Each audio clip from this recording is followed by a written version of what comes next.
American institutional history from around 1812 to 1912. American historians, like their European counterparts, came upon institutional history through national pride and the desire to establish their nation's identity. George Bancroft and other literary historians spoke of the nation's birth, rise, and mission, much as if the nation were a whole. A people of one mind and one purpose, enjoying a unity that was natural to some, mystical to others.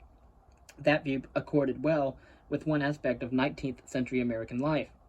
The people went about building a new nation with vigor, enthusiasm, and national pride, despite constant political conflict. The sense of unity even survived the Civil War, that bloodiest of all internal conflicts. Indeed, in the end, that war strengthened national unity by abolishing the diverse institution of slavery. But an erosion of the quasi-natural sense of unity and wholeness began nevertheless. Like many European countries, the United States became increasingly urbanized, with a population that became less and less homogeneous in ethnic composition through large-scale immigration. The rapid economic development brought about an economic and social complexity, visible in sharp conflicts of interest groups: farmers, railroad owners, bankers, merchants, industrial entrepreneurs, and laborers. How long could the concept of the nation as a seamless whole survive before being replaced by a new interpretation of the nation as a complex network of distinct units and their sometimes troubled relationships? Yet about the year 1900, the assertion of nationhood still thrived, particularly when the American Republic asserted its power in Latin America, Hawaii, and the Spanish Empire. Naval and not social history fascinated those who carried out or applauded the new expansionism. They listened to Alfred Thayer Mahan when he spoke of the importance of sea power. The strength of America's Navy would determine whether the Atlantic and Pacific Oceans would be barriers to or avenues for America's commerce and the extension of its influence. Again, at this time, we have a lot of imperialism. We also have a lot of colonialism as well. From the influence of sea power upon history, Americans learned that between 1660 and 1815, the British Empire had been built on naval superiority. Mahan had always thought that historians should not merely accumulate facts but give guidance to wayfaring man. Now he taught his fellow citizens the lesson he had learned from history, that of the interdependence of trade, great power status, and naval supremacy. The concept of the nation as a historical person was also kept alive by historians with an enthusiasm for the old manifest destiny, although in some of their works the term nation assumed a more down-to-earth connotation. Theodore Roosevelt's The Winning of the West, 1905, presented an exuberant account of the great westward movement of the nation, and who accomplished it. The Americans began their work of Western conquest as separate and individual people at the moment when they sprang into national life. It has been their great work ever since. All other questions have, save those of the preservation of the Union itself and the emancipation of the African Americans, have been of subordinate importance when compared with the great questions of how they, the people, were to subjugate that part of their continent lying between the Eastern Mountains and the Pacific. But it was neither the nation as a mysterious whole, nor Parkman's fascinating heroes who accomplished the mastery of the continent, but the common people. First the Indian fighters, treaty makers, and wilderness wanderers, and then the settlers. Such singing out of the common people would soon become the mark of American history. Before that happened, however, the national historians took two other turns in defining the American past. The new university-bred historians of the 1880s and 1980s, with their scientific aspirations, were bent on subjecting national history to a more rigorous analysis. They distrusted contemporary historiography with its declamatory character and its assertion of progress without theoretical proofs. The growth of the nation must be traced as it had occurred, step by step, through the examination of documents according to the new canon. In the 1880s, American historians could find no better guide for their endeavor than the precepts of the European institutionalists in history and political science. Institutional history satisfied the American sense of nationhood, and to some degree, even the contemporary enthusiasm for history as a science. Particularly for history as an example of Charles Darwin's evolutionism, change then the even better conflicts in contemporary American society could be acknowledged without hesitation because America's supposedly inevitable upward-bound direction made all change beneficial while the stable American institutions guaranteed continuity.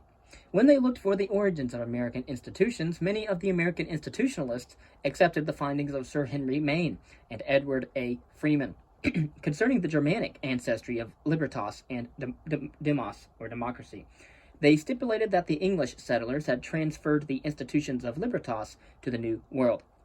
The science of biology no longer favors the theory of spontaneous generation.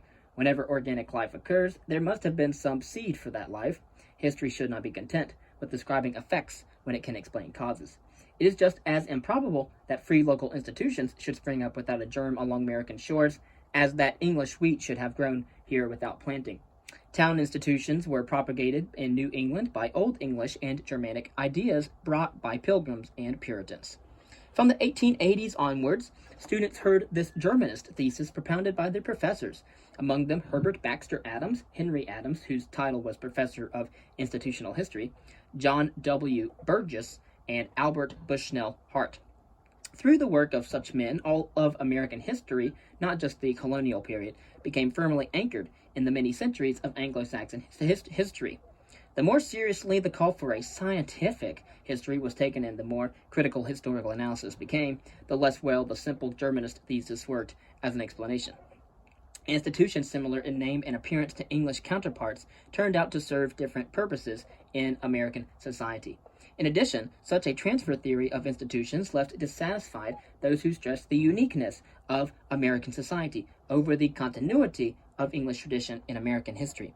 In the late 1800s and in the early 20th century, that objection took a radical turn with Frederick Turner and the New Historians. It was at about that same time that institutionalists abandoned the Germanist thesis in favor for the views of the so-called imperial school. American society and its numerous imperial historians argued were not born in the Teutonic forest but were shaped within the matrix of the British Empire. Historians wishing to understand the early American past need not travel back to the Germanic village, but could rely on comparative studies between two sets of institutions much closer together in time, those of the British Empire and those of the British colonies in the New World. Such studies demonstrated how the mother country and her colonies had gradually drifted apart. That fact was crucial for understanding the separation during the American Revolution. From 1887 on, again, during that time in America, you had the inauguration of William McKinley, you had the invention of the X-ray, the beginning of the end of classical physics and beginning of quantum physics, and the recognition of the United States as a world power. In that year, Herbert L. Osgood suggested to fellow historians the new interpretation which demonstrated the gradual separation of the American similarities between the institutions of the two societies, again that of the British colonies of the New World and that of the British Empire. His student George Louis Beer described the shaping influence of British economic policies on early American history. In Beer's perspective, the collision of colonial economic interest and imperial mercantilist interests was a more important triggering mechanism for the American Revolution than all the wishes to be freed of English tyranny. Osgood's contemporary, Charles McLean Andrews, produced the most mature statement of the imperial school on American colonial history and was its leader for a generation. His central theme was the gradual but dramatic divergence of American society from British society. The one becoming individualistic, democratic, and flexible, the other remaining aristocratic and relatively static. That basic structural shift turned frictions into incidents, and finally incidents into a successful revolution. His first major statement in 1912, the colonial period, still had the effect of novelty, while the colonial background of the American Revolution, coming in the 1920s, was already located in the period of the school's declining influence. His third work on the colonial period appeared in the 1930s when many historians were hostile to the imperial school and its emphasis on heritage, continuous development, and measured change. By the 1930s, the new or progressive historians had been at work for 2 decades, accenting abrupt change, even stressing conflict over continuity. In their portrayal of the American Revolution appeared not as the endpoint of a gradual development, but as a radical break. Other historians, enamored of recent American history, disliked the built-in limitations of the imperial view. The further away from the colonial period and era of American history was located, the less the imperial historians could contribute to its explanation. Institutional history even made its mark on Civil War historiography, in which discontinuity and disruption seemed predestined to dominate. Institutionalists searched for and found much continuity. They emphasized that the Union had been preserved, many institutions had remained stable, and all radical experimentation had failed. Radicalism of the northern and southern varieties had foundered on the rock of stable American institutions. Such was the approach to the problem of Reconstruction by William A. Dunning and his school, which included Ulrich B. Phillips. These views were pleasing to Southerners and to a generation tired of controversy, eager to show continuity and disliking radical changes. The Dunning School was not bothered by the unresolved problem of civil rights for African Americans. By its very nature, constitutional history proved to be the hardiest remnant of institutional historiography.